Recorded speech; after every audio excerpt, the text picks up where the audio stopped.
আসসালামু আলাইকুম প্রিয় শিক্ষার্থী, আশা করি তোমরা ভালো আছো। আলহামদুলিল্লাহ, আমিও তোমাদের দোয়ায় ভালো আছি। আজকে আমি আমার 249 নাম্বার লেকচার শুরু করতে যাচ্ছি। প্রিয় শিক্ষার্থী, আজকে 249তম লেকচারের শুরুতে তোমাদের প্রতি আহ্বান রাখবো আমার ইউটিউব চ্যানেল ক্লার্ক বিডি চ্যানেলটি সাবস্ক্রাইব করার জন্য। ক্লার্ক বিডি চ্যানেলটি সাবস্ক্রাইব করলে আশা করি তোমরা উপকৃত হবে। প্রিয় শিক্ষার্থী, আজকে একাদশ শ্রেণীর ভেক্টর অধ্যায় থেকে দুটি সৃজনশীল প্রশ্নের সমাধান করব। দেখো, প্রথম সৃজনশীল প্রশ্নে দুটি চিত্র দেওয়া আছে। এই চিত্রের মধ্যে a এবং v দুটি ভেক্টর এবং এটার মধ্যবর্তী কোণ θ1।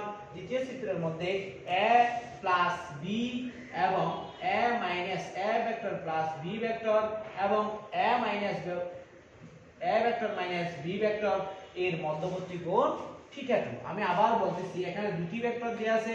একটি ভেক্টর হচ্ছে a vector plus b vector, আর একটি ভেক্টর হচ্ছে a vector minus b vector এবং এই দুটির মধ্যবর্তী কোণ হচ্ছে θ2। এখানে ভেক্টর দ্বয় দেয়া আছে a সমান i minus j plus k এবং b ভেক্টর সমান 2i minus 3j plus 6k। আমাকে বলছে যে উদ্দীপকের আলোকে θ2 এর মান কত, θ2 এর মান কত, এবং বলছে যে θ1 এবং θ2 পরস্পর সমান হতে পারে কিনা গাণিতিকভাবে বিশ্লেষণ করা। আমরা ক নাম্বার করব। এখানে দেয়া আছে, একটু লিখব। a সমান i minus j plus k, b সমান 2i minus 3j plus 6k। এখন দেখো, আমাদের প্রথমে a প্লাস b বের করতে হবে।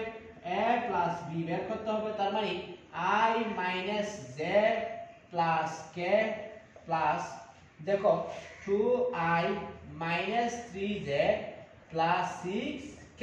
এখানে দেখো, একই জাতীয় একক ভেক্টরগুলির সাথে যোগ হবে, যেমন কলার সাথে কলা যোগ হয়। 5টি কলা যোগ 10টি কলা সমান 15টি কলা। 5টি কলা যোগ 5টি আম সমান 10টি কলা নয় 10টি ফল হয়। বোঝা গেছে? এখানেও i এর সাথে i যোগ হবে, j এর সাথে j যোগ হবে, k এর সাথে k যোগ হবে। তাহলে আমরা পাচ্ছি যে i যোগ 2i। ঠিক আছে, আমি টোটাল করে ফেলি হিসাব।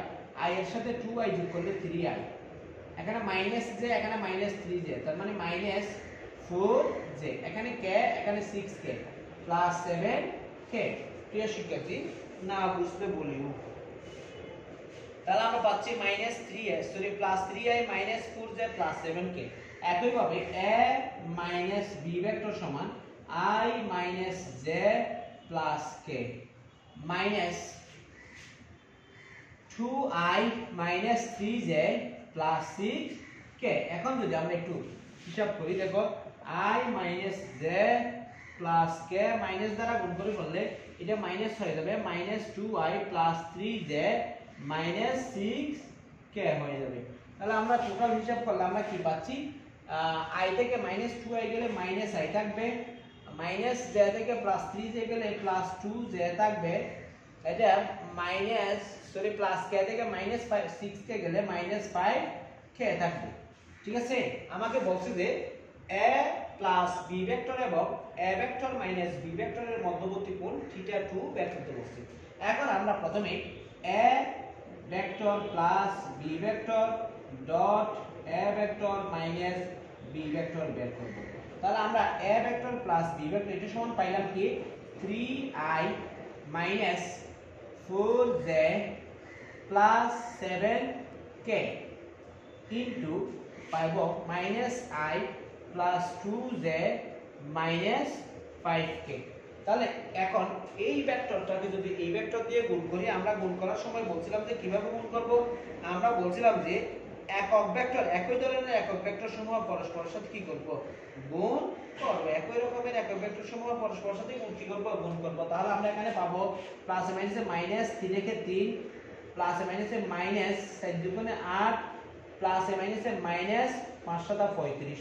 i এর সাথে i গুণ হইছে, j এর সাথে j গুণ হইছে, k এর সাথে k গুণ হইছে। তাহলে টোটাল পাচ্ছি কত, 3 এ 5 3 8 এ 11 11 আর 5 35 এ কত পাচ্ছি, মাইনাস 46 পাচ্ছি। মাইনাস কত পাচ্ছি, 46 পাচ্ছি।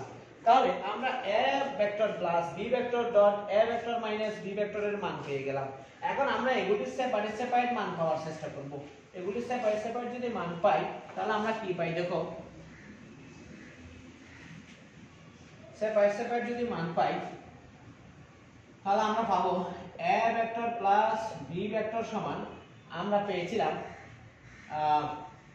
3 whole square plus minus 4 whole square plus 7 whole square. তাহলে আমরা পাবো 3 3 9 4 4 16 7 7 49। তাহলে বর্গমূল করলে আমরা কত পাবো? টোটাল ক্যালকুলেট করলে আমরা পাবো যে ক্যালকুলেশন করলে আমরা পাবো যে √47 √74 √9 6 15 15 আর 9 আর 24 এর 4 হাতে হলো 2 2 6 7। ঠিক আছে, একইভাবে absolute value of a minus b সমান আমরা পাবো, দেখো কি পাবো, -1 whole square plus 2 whole square plus -5 whole square. তার মানে আমরা পাবো 1 প্লাস 4 প্লাস 25। তার মানে 5 এর 1 এর 4 এর 5 √30। সুতরাং আমরা জানি দেখো কি জানি, a vector plus b vector dot a vector minus b vector সমান a absolute value of a plus b absolute value of a minus b cos theta 1 theta 2 হবে। এটা কত হবে? 2 হবে, বা cos theta 2 সমান a vector plus b vector dot a vector minus b vector by absolute value of a vector plus b vector absolute value of a vector minus b vector। দেখো প্রিয় শিক্ষার্থী, এটা সমান আমরা পাইছিলাম -46, এটার নিচের গুলি সমান আমরা পেয়েছিলাম √74 ইনটু √30। দেখো আমরা একটু আরেকটু ক্যালকুলেশন করব। দেখো একটু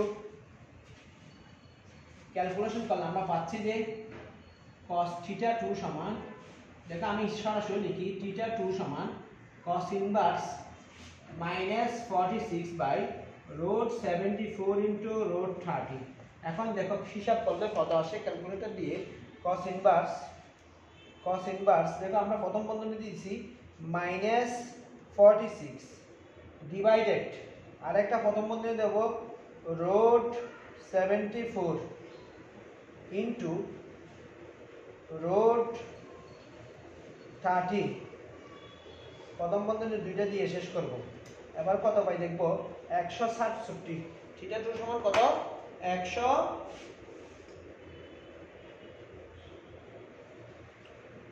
থিটা 2 সমান আমরা পাচ্ছি 167.5 ডিগ্রি। অর্থাৎ a vector plus b vector এবং a ভেক্টর মাইনাস b ভেক্টরের মধ্যবর্তী কোণ ছিল 167.5 ডিগ্রি। থিটা 2 সমান 167.5 ডিগ্রি। আমাদের খ নম্বরে বলছে যে থিটা 1 এবং থিটা 2 পরস্পর সমান কিনা, থিটা 1 এবং থিটা 2 পরস্পর সমান কিনা সেটা আমরা গাণিতিকভাবে বিশ্লেষণ করব। আমরা এখন লিখব ক হতে পাই থিটা 2 সমান 167.5 ডিগ্রি।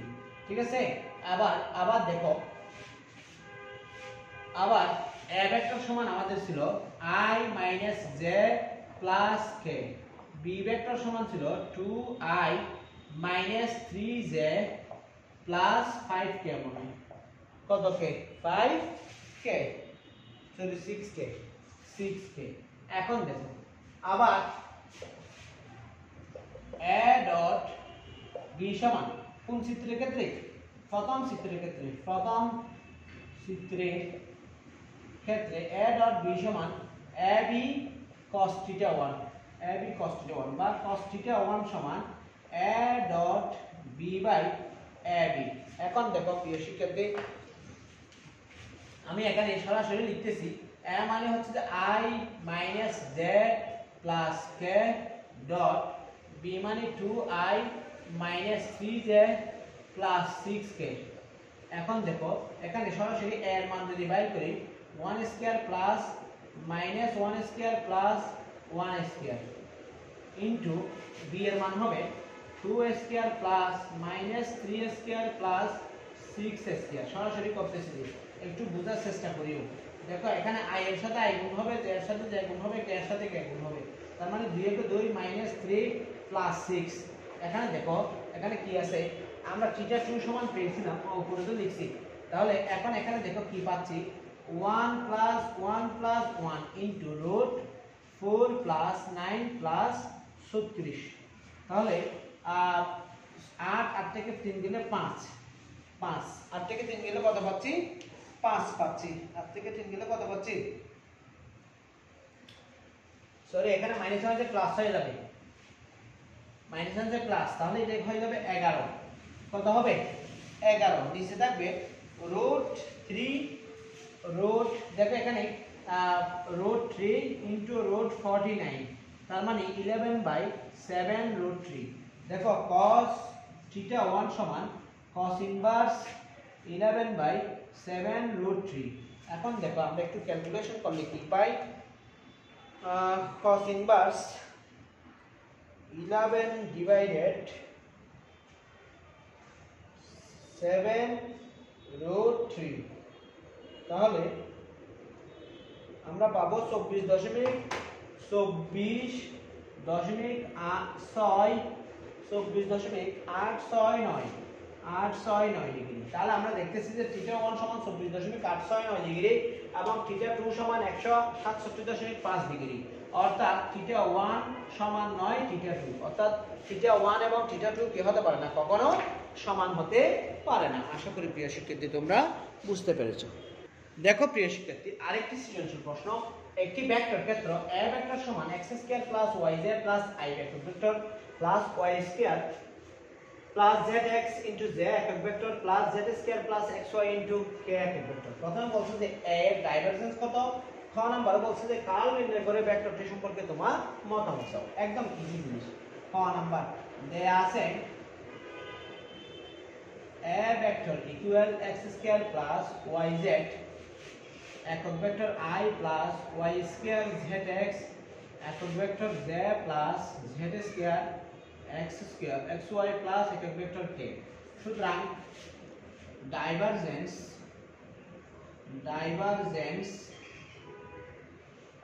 ডাইভ a ভেক্টর সমান নাবলা ডট a সমান I del del x plus z del del y plus k del del z dot দেখো দ্বিতীয় বন্ধনী লিখতে হবে x² plus yz I একক vector plus y² plus zx z একক vector plus z² plus xy k একক vector দ্বিতীয় বন্ধনী শেষ করলাম দেখো নাবলা ডট a সমান বা ডট গুণন সব সময় i এর সাথে i এর গুণ j এর সাথে j এর গুণ k এর সাথে k গুণ তাহলে আমরা সরাসরি লিখতেছি del del x x² plus yz plus del del y y² plus zx plus del del z z² plus xy আমরা জানি যে z এর সাপেক্ষে z পরিবর্তনশীল y এর সাপেক্ষে y পরিবর্তনশীল x এর সাপেক্ষে x পরিবর্তনশীল তাহলে এখানে দেখো এটাকে ডিফারেনশিয়েট করব x² কে ডিফারেনশিয়েট করলে 2x পাবো এটা আমরা আগে থেকে জানি yz কে ডিফারেনশিয়েট করলে 0 পাবো প্লাস y² কে ডিফারেনশিয়েট করলে 2y পাবো এটাকে ডিফারেনশিয়েট করলে 0 পাবো এখানে z² কে ডিফারেনশিয়েট করলে 2z পাবো এটাকে ডিফারেনশিয়েট করলে কি পেয়ে যাব 0 পেয়ে যাব তাহলে আমরা দেখতেছি যে 2x + 2y + 2z বা 2 * x + y + z এটাই হচ্ছে a ভেক্টরের ডাইভারজেন্স এটাই হচ্ছে a ভেক্টরের কি ডাইভারজেন্স এখন আমরা a ভেক্টরটির কার্ল নির্ণয় করব a ভেক্টরটির কার্ল নির্ণয় করলে আমরা দেখতে পাবো যে a ভেক্টরটির কার্ল নির্ণয় করব আবার মনে করলাম দেয়া আছে খ নাম্বার করতেছি a সমান এত সুতরাং কার্ল কার্ল a ভেক্টর সমান নাবলা ক্রস a তাহলে আমরা লিখতে পারি I del del x plus z del del y plus k del del z cross x² plus yz I plus y² plus zx z plus z² xy k তাহলে এখন দেখো আমি যদি ভেক্টরের সূত্র প্রয়োগ করি ভেক্টর গুণনের সূত্র প্রয়োগ করি তাহলে আমরা লিখতে পারি I j k তাহলে del del x del del y del del z এখানে আমরা লিখতে পারি x square yz plus yz y square plus zx z square plus xy। দেখো এখানে i যখন বের করব আমি আবার পূর্বের মতন i যখন বের করব আবার করতেছি, তাহলে এই দুইটার গুণ del del y into z square plus xy minus, দেখো মাইনাস কি আসে,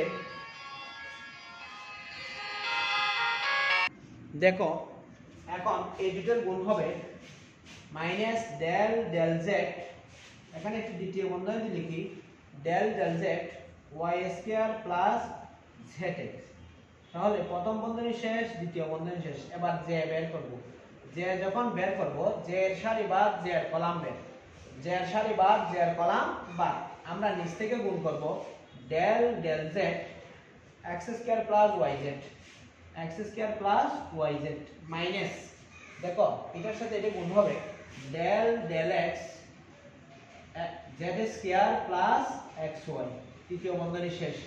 এবার k যখন বের করব, দেখো k যখন বের করব k এর কলাম বাদ k এর সারি বাদ, তাহলে দ্বিতীয় বন্ধনী দেব, উপর থেকে গুণ করব del del x z square plus xy minus del del z x square plus yz, দ্বিতীয় বন্ধনী শেষ করলাম। দেখো প্রিয় শিক্ষার্থী আমরা কি পাই, দেখো এখন এখানে i লিখলাম, z কে ডিফারেন্সিয়েট করলে 0 পাবো, z কে ডিফারেন্সিয়েট করলে কি পাবো 0 পাবো। এখানে দেখো xy আছে, y কে ডিফারেন্সিয়েট করলে 1 পাবো, তাহলে 1 x, তাহলে আমরা দেখতে পাচ্ছি যে 0 প্লাস x মাইনাস, এখান থেকে দেখো z এর সাপেক্ষে ডিফারেন্সিয়েট করব, y কে ডিফারেন্সিয়েট করলে 0 পাবো প্লাস এখানে z কে ডিফারেন্সিয়েট করলে 1 পাবো, সুতরাং 1 x, দ্বিতীয় বন্ধনী শেষ।